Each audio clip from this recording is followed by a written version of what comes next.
So if you have already attended any of the other cloud like financials, you'll be mostly aware of how the cloud security works. So most of the things will be repetitive if you have attended all the sessions, but for people who have not attended, let's begin the security. So in cloud, the security is all about three things. It's who, what, and which. Now what does this mean? Who, what, and which? So it means who means a user. It can be a person who is implementing the Oracle, the implementation user, or it can be an end user who are gonna use the Oracle. What these persons can do, what an implementation user can do, what receivables manager can do in the organization, what an employee can do in the organization. So basically what type of actions he can perform. In terms of subledger, who will be the person who will be creating the subledger entries, who will be posting them to journal ledger, who have access to run the create accounting program. So this is basically the what. And the last part is which. Which data can the person access? Now, a person has the privilege to run or to create the subledger journal entries, but it's a global organization and they have business in all the countries. One person will not have the privilege to create entries for all the countries. So basically what type of or what business unit data or what ledger that person can access. So that will be which. So we'll be covering mostly, we'll be going around on these three elements today, who, what, and which. Any doubts on this slide? Cool, no questions. Let's move ahead. So cloud security overview. The approach consists of the following aspects. So they have divided the security into all these elements. At the end, all these make up the security. So we have something called as the role-based access control. I'll be covering each of these points in detail, what role-based access control is. Then we have something called as function and data security, about the privacy settings, about the access provisioning, the segregation of duty, and some of the enforcement tools, data transformation. So we'll be discussing everything about the cloud security today. The first part of the security is role-based access control. That is my what. So I know I have a who, which are my users. Now what these users can access, it all depends on the basis of the roles that are granted to the users. So you cannot assign a person any privilege directly without assigning them roles. So the access to the system, what he can do is everything through the role-based access. So what does these roles do? They provide access to your functions as well as to the data.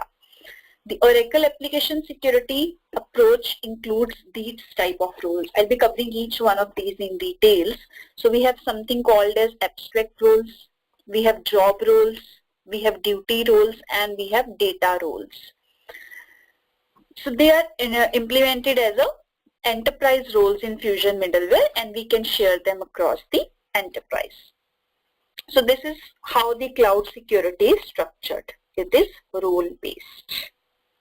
Any doubts on this cloud security? I'm good, Priya, thank you. Okay. Now let us cover what are these role types. Before covering that, let me show you in the instance where these role types, what are these, how does they look in the instance. So just a brief view. I'll go to the environment. There is something called as security console.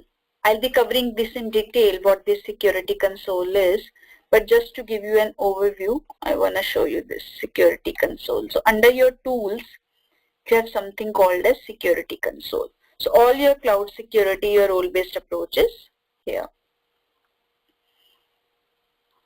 So here you see, I have these options. I'll be covering each of them, but first option is my roles. So this is my role-based approach. Now if you click search, here you see all these type of roles. So it's asking that you are going to search which role, the job role, the duty role, the abstract role. There are some other roles, privileges. So I'll be covering what all these are. Let's first start with the job roles. So what are these job roles? These roles represent your job functions in the organization. For example, you are the person who is the payables manager. So basically you deals with everything regarding the AP approvals and all. And then you have some persons below working you who are say payable supervisors, your specialists. So all these persons have a job role assigned to them according to the functions they perform. And each of these roles come with some of the permissions that they need to do. So in Oracle Cloud, everything is role based. So whatever a user has to do, he needs to have that role to access that work. So these are the job roles. The next thing is abstract role. Now take this example, you have joined an organization. After joining the organization, they have not decided that whether you will be into the receivables department or you will be into the payables department or what job you will be doing. But the one thing the moment you join, you should access is your timesheets because you are an employee. So abstract role is something which represents your function in the enterprise independently of the job they do. So even if you are a receivables manager or you are just a receivables specialist, you are an employee of the organization. So this is something of abstract role. So this gives users the access to perform functions that span across different jobs in the enterprises. So an employee will access or will not access the receivables manager role, but he will be an employee in the organization. So he should be able to submit his timesheets. So you can assign these abstract roles directly to the users. Any questions on what job role means and what abstract role means? Okay, now let's see what is the third type of the roles. Then we have something called as duty roles. Now you have a job role of say accounts receivable manager, but what this manager is gonna do? Does this manager will create invoices in the system? Will he be able to create the credit memos in the system? Will be able to create the payments, the customers? So what all duties he can perform in an organization is covered by the duty roles. So job and abstract role permit users to carry out actions by virtue of the duty roles they include. Now employee is an abstract role, accounts receivable manager is a job role. Both these roles will have some duties assigned to them. So each predefined duty role consists of a logical privileges. Now the duty of the person is he'll be responsible for customers under the as a receivables manager. So under customers, what he can do? Can he just create the customers or can he edit the customers as well? So these are the privileges that is part of that duty role. So the duty roles are composed of the security policies which grant access to what dashboards he'll be able to see, what task flows, what application pages. Sometimes we have faced this we have faced these questions in the implementation is the people assigned one role and they say, okay, I'm not able to see this screen. Why? Because you do not have the exact duty role or exact job role which is required to view that particular screen in the system or to access that application. Duty role can also inherit other duty roles, but you cannot assign these duties directly to the user. You cannot say, okay, this user is creating customers in the system. No, you have to assign him a role that is accounts receivable specialist. And under that role, there will be several duties he'll be performing. Any questions on what duty role is? Okay. So after duty role, something comes as data role. So data role, what does this gives? So we have covered, we have who, what and which. So this is part of the which data can the users have access. So data role groups user who have functional access to a particular job role with access to particular dimension of data. That is, you can access invoices relevant to say only UK business unit and not the US business unit because you work in a UK department and not the US one. So this is something data role does for us. Any questions on these four types of roles? We have covered job roles, abstract roles, duty roles, and data roles. Are all these role types clear? Yes, Priya, thank you. Priya, one more thing. Yes. So data role is something which is replaced by data access after RTOL, right? In financial Correct, models. yes. Right, Okay. correct, yeah. I'll cover to that point. What is data access? Yeah. Okay, thank you. Yeah. Now, role inheritance, how this role works. So in Fusion Cloud, each role is linked to other role in a parent-child.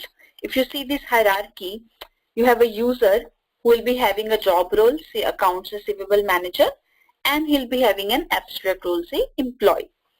And under this job role, he'll be having certain duties, and under duties, he'll be have certain privileges. So all this complete structure is found on the security console. So here we have seen. Once I search the roles and I go dig deep into the roles, I'll show you how this structure looks like. Let me search accounts receivable manager here. So this is my job role and these are the duty roles. So you see role names. So these are all the duty roles under this job role. So you have a customer account inquiry duty, you have an item inquiry duty, you have a setup receivable class duty. So all these duties are under the receivables manager. Now he has some of the privileges. So if I show the privileges instead of duty roles, you will see a different kind of here. Still going. So these are the privileges under this role. So he can add a customer account contact, he can add a customer account site. So role was he can access the customers. Now what under customers as a duty, what he can do? So under a customer maintenance, that is a duty role, inherited from which duty role, he can perform all these tasks on the customers. Okay, makes sense? So we have a job role. Under job role, we have some duty roles. Under duty roles, we have some privileges.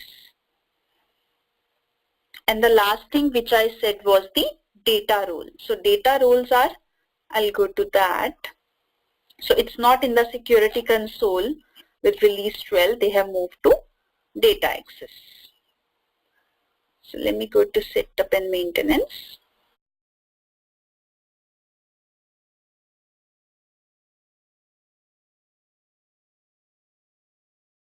So I'll just search, I'll go to my financials application which I'm working on. So I just want to show you the duty, that is your data access, sorry. We have seen the job, duty and abstract roles. Manage data access. Sorry. So manage data access set, data access for users. We can access through GL or security, it depends.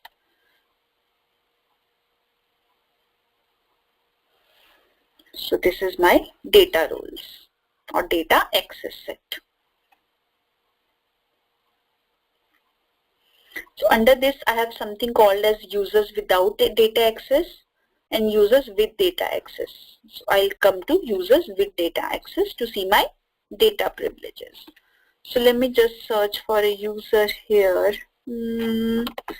Casey Brown should be there in the list of users.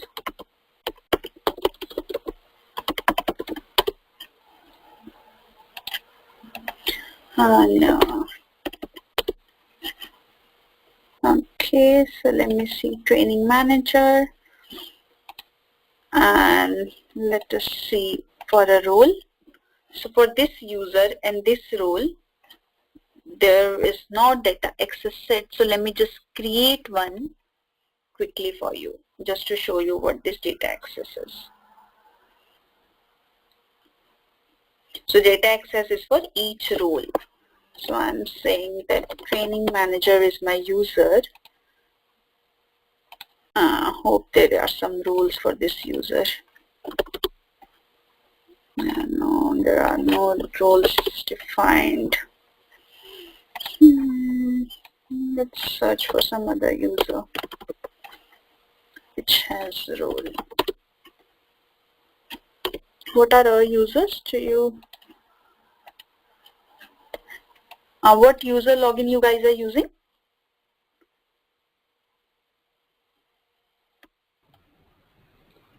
The same one which you are using now. Is it okay? And let me just search.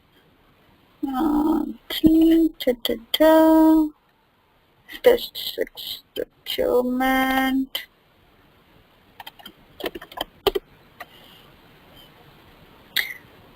Test 6 procurement. Cool. So this has an accounts payable manager. So we can define data access for a business unit security here. So what are the options? So these options will vary on the basis of the roles. Like for accounts payable manager, I have my security on the basis of my business unit. So I'll say this has access to this business unit only.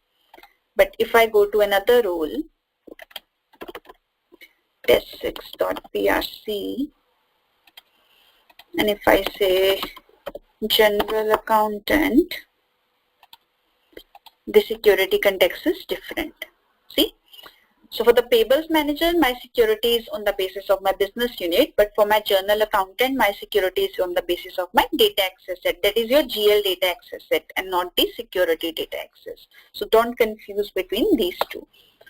And then you have your intercompany org.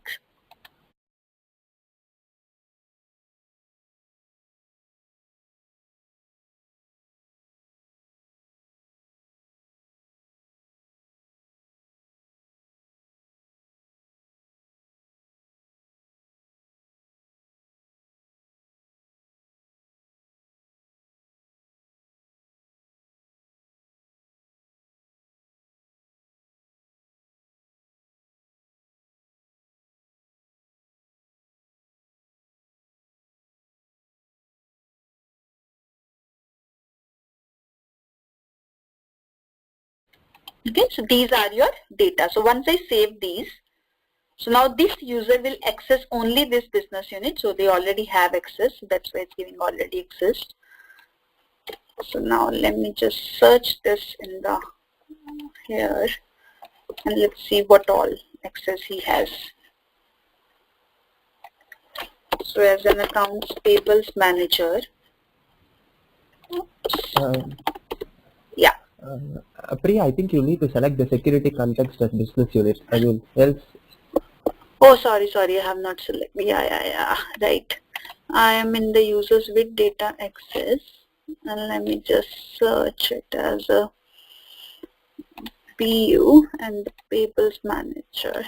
It just goes test dot PRC and accounts payable manager. Cool. So here you see this payables manager is the role and my security is limited by business unit and all these are the business unit this user can access. So this is something called as the data role. So he can access data in only these business units. Okay. So this is the role inheritance, how one role inherits from the another one. And then we have something called as the security privileges. Let us see what these security privileges are. Any questions on these points before I go to security privileges? So we have covered the data security. Now let us see in the picture of the roles. So let me go to my security console again.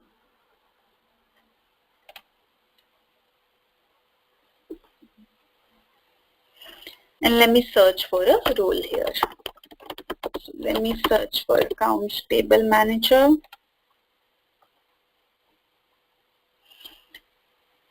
And let me see what are the, so let me just edit this role.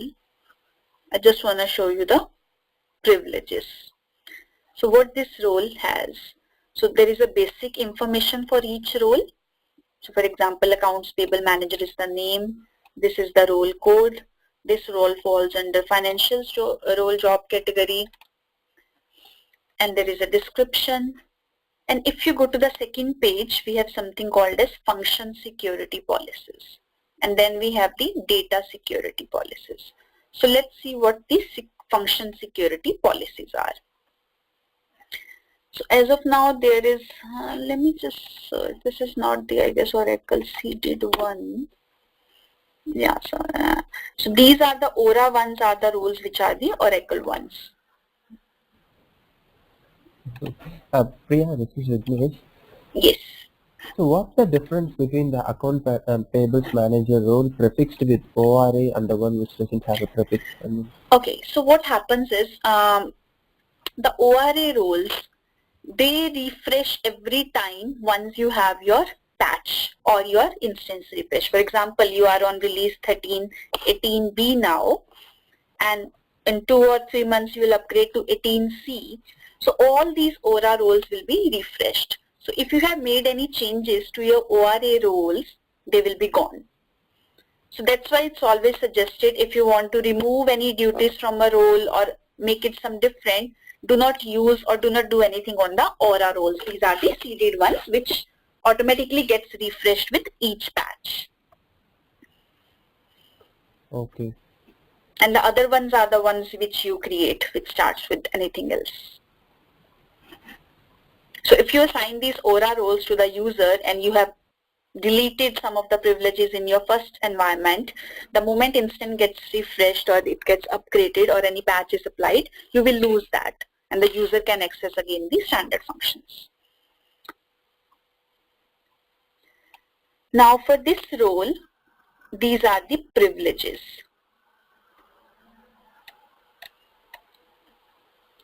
Access supplier work area, access business unit function. So these are all my functions. This is privileges are part of my function security policies. So we can remove or add what functions he or she can perform. So we can delete these functions from here. We can add. You see, you cannot add a policy here. You cannot delete any. But the screen I opened earlier, there you were able to do that. And then I have some backend reports and analytics information. So you can use these roles for your OTBI reports as well. And these are the information that you need for your OTBI reports. Manage business unit, relationships. So these are all part of my function security policies. So I have privileges and I have the resources which are part of this. Now let me go to the data security policies. So these defines the list of functions that can be accessed by a duty role. By default, there is no access available to user unless the roles are assigned with appropriate security privileges.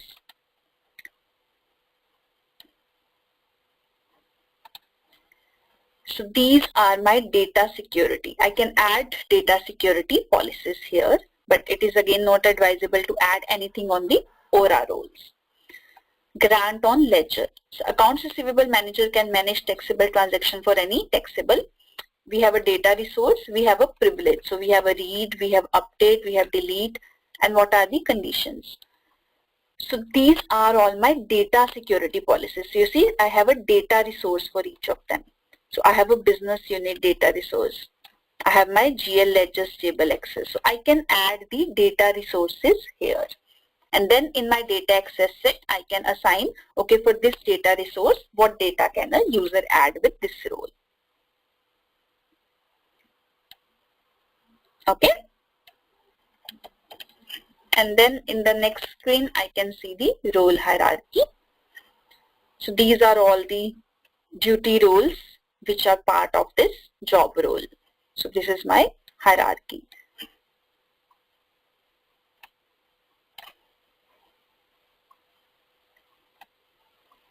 And here you can see inherited by which role. So here you see some of your SLA roles as well. So these are the subledger accounting roles. So accounts payable manager, because it's a standard role, he can access some of the duty roles which are also part of the subledger accounting manager. And these are inherited by the directly accounts payable manager role. And then on the next screen, we have the users. So I can see what all users have access to these roles. So these are all the users login which can access the accounts payable manager standard role. And next is just the summary. If you add or delete anything, it will show you here added one or removed one, and that's it. So these are all the parts of one role.